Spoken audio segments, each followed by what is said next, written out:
Hello good morning guys, मैं बिपिन चंद्र जोशी पुनः आपके साथ नवज्योति ग्लोबल स्कूल मोना जयंती पहाड़ पानी के डिजिटल पोर्टल पर। Guys class 7th geography chapter number 3 अवर चेंजिंग अर्थ, अर्थात इससे पहले हमने पढ़ा था इनसाइड अवर अर्थ और आज नेक्स्ट हम पढ़ रहे हैं अवर चेंजिंग अर्थ, अर्थात हमारी बदलती पृथ्वी।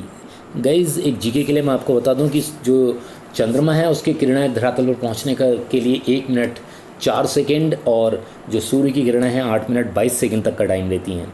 सो गाइस स्टार्ट करते हैं आपके लिए। देखिए सबसे पहले स्थलमंडल अनेक प्लेटों में विभाजित है जिसे स्थलमंडल प्लेट कहते हैं। आपको यह जानकर आश्चर्य होगा कि प्लेट हमेशा धीमी गति से चारों तरफ घूमती रहती है। प्रत्येक वर्ष केवल कुछ किलोमीटर के लगभग पृथ्वी के अंदर पिघले हुए मैग्मा में होने वाली गति के कारण ऐसा होता है। पृथ्वी के अंदर पिघला हुआ मैग्मा एक वृत्तीय रूप में घूमता रहता है, जिसे जैसा कि क्रियाकलाप में दिखाया गया है। प्लेट के इस गति के कारण पृथ्वी की सतह पर परिवर्तन होता है। पृथ्वी का गति को उन बलों के आधार पर विभाजित किया जा गया है जिनके कारण ये गतियाँ उत्पन्न होती हैं। जो आंतरिक भाग में घटित होते हैं उन्हें अंतर्जनित बल या एंडोजेनिक फोर्स कहते हैं। जब ये बल पृथ्वी की सतह पर उत्पन्न होते हैं तो उन्हें बाह्यजनिक बल यानी एक्सोजेनिक फोर्स कहते हैं। तो गाइज ये बहुत ही सोचने और समझने वाली बात है। इसके बाद गाइज हम नेक्स्ट पढ़ते हैं द वोल्केनोज अर्थात ज्वालामुखी। तो ज्वालामुखी भूपृष्ठ पर खुला एक ऐसा छिद्र होता है जिसके पिघले हुए पदार्थ अचानक निकलते हैं। आप देख रहे हैं इस चित्र के माध्यम से भी, और इसको समझने की भी आवश्यकता है आपको कि कैसे इसको अच्छे से पढ़ा जाए, समझा जाए। आप देख रहे हैं, मैं थोड़ा इसको जूम करके आपको दिखाता हूँ। तो स्थलमंडल प्लेटों की जो गति होती है वो गति करने पर पृथ्वी की जो सतह पर कंपन होता है और कंपन पृथ्वी के चारों ओर गति कर सकता है। इस कंपन को भूकंप कहते हैं। भूपृष्ठ के नीचे वह स्थान जहाँ कंपन आरंभ होता है उसे उद्गम केंद्र कहलाता है। वो यानी जहाँ से उसे जिसे हम अर्थक्वेक भी बोलते हैं। भूपृष्ठ के नीचे वह स्थान जहाँ कंपन आरंभ होता है उद्गम केंद्र कहलाता है। उद्गम केंद्र के भूसतह पर उसके निकटतम स्थान को, जो तर्क है उसके निकटतम स्थान को अधिकेंद्र कहते हैं। अधिकेंद्र से कंपन बाहर की ओर तरंगों के रूप में गमन करती है। अधिकेंद्र के निकटतम भाग में सर्वाधिक हानि होती है एवं अधिकेंद्र से दूरी बढ़ने के साथ भूकंप की तीव्रता धीरे धीरे भी कम होने लगती है। अब देख रहे हैं यहाँ पर एक फोकस मैं आपको डालता हूँ। तो यहाँ पर लिखा हुआ है this is the where the earthquake occurs. यहाँ से घटित होता है ये। वहाँ भूकंपी ऊर्जा का उद्गम केंद्र भी इसको हम कहते हैं, या हम कहें कि इसको भूकंपीय ऊर्जा का केंद्र भी हम लोग आसानी से बोल सकते हैं।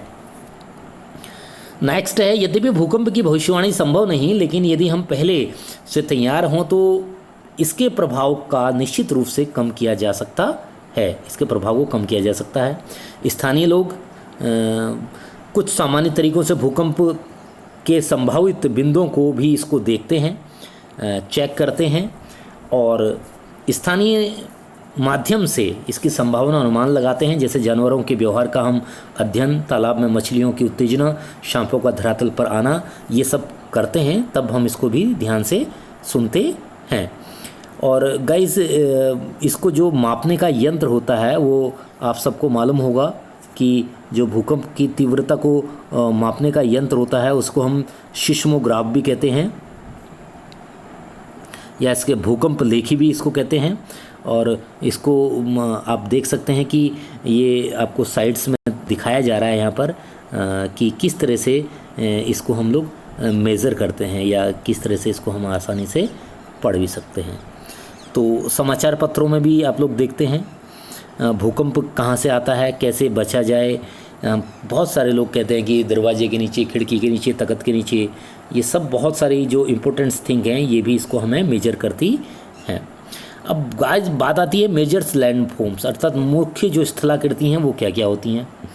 तो अपक्षय एवं अपर्दन नामक दो उपक्रमों पर दृश्य भूमि लगातार विघटित होती रहती है। पृथ्वी को सतहों पर सैलों के टूटने से अपक्षय की क्रिया होती है। भूदृश्य पर जल, पवन एवं हिम जैसे विभिन्न घटकों के द्वारा होने वाली क्षय को अपर्दन कहते हैं।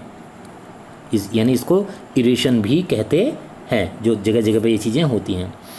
वायु, जल अपराधित पदार्थों को एक स्थान से दूसरे स्थान पर ले जाते हैं और फलस्वरूप एक स्थान पर निरपेक्षित करते हैं। अपरदन एवं निरपेक्षण की ये प्रकम्प पृथ्वी के धरातल पर विभिन्न स्थलाकृतियों का निर्माण भी करती है। जैसे अब वर्क ऑफ रिवर की बात करें हम, नदी के क्या क्या कार्य हैं,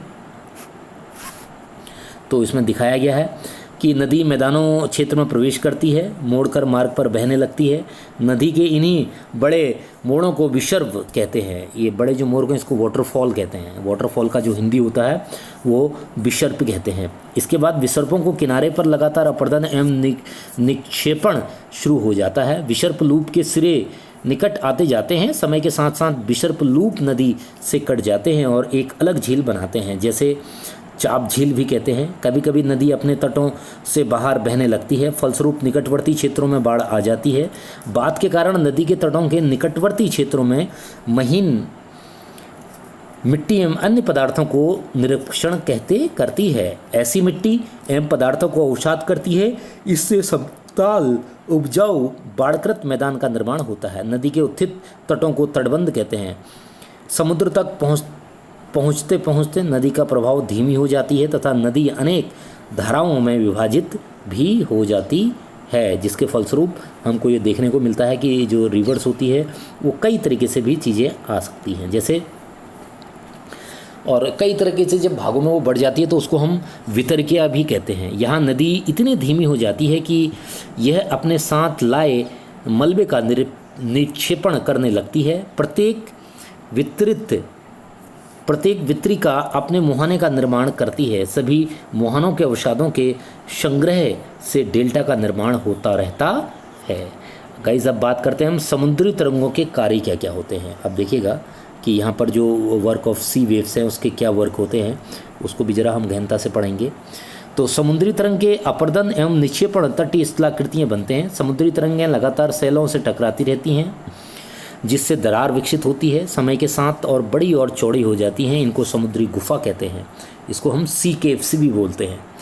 इन गुफाओं के बड़े होते जाने पर इनके केवल छत ही बचती हैं, जिसमें तटीय मेहराब बनते हैं। लगातार अपरदन छत को तो भी तोड़ देते हैं और केवल दीवारें बचती हैं। दीवार जैसी इन आकृतियों को स्टॉक कहते हैं।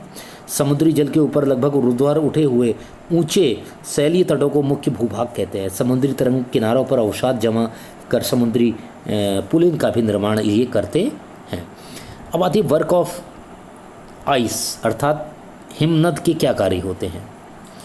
तो हिमनद अथवा यानी हिमानी बर्फ की नदियाँ होती हैं। हिमनद अपने नीचे की कठोर चट्टानों को गोलाश्मी मिट्टी और पत्थरों के अपदृत कर देती है और गोलाश्मी मिट्टी एवं पत्थरों से उपदृश्य का अपरदन करती है। हिमनद गहरे गर्तों का निर्माण करते हैं। पर्वतीय क्षेत्र में बर्फ़ पिघलने से उन गर्तों में जल भर जाता है और वे सुंदर झील बन जाते हैं। हिमनद के द्वारा लाए गए पदार्थ जैसे छोटे बड़े शैल, रेत एवं तटचट मिट्टी निक्षेपित होते हैं। ये निक्षेप हिमनद हिमोड़ का निर्माण भी करते हैं, या कहें तो ये अलग तर्क को भी यहाँ पर एक रिसाइटेड के तौर पर करते हैं। उसके बाद गाइस बात आती है वर्क ऑफ विंड। अच्छा, पवन के क्या कार्य होते हैं। अब देखिए ज़रा, इसको भी हम लोग समझते हैं अच्छे तरीके से। तो आप देख सकते हैं कि क्या आपने कभी रेगिस्तान देखा है। बालू टिप्पे के कुछ चित्र यहाँ पर आप देख भी रहे हैं, या देखिए मैं आपको ये जूम करके दिखा रहा हूँ कि इस तरह से जो सैंड डंस है उसको आपको हम ये शो करा रहे हैं।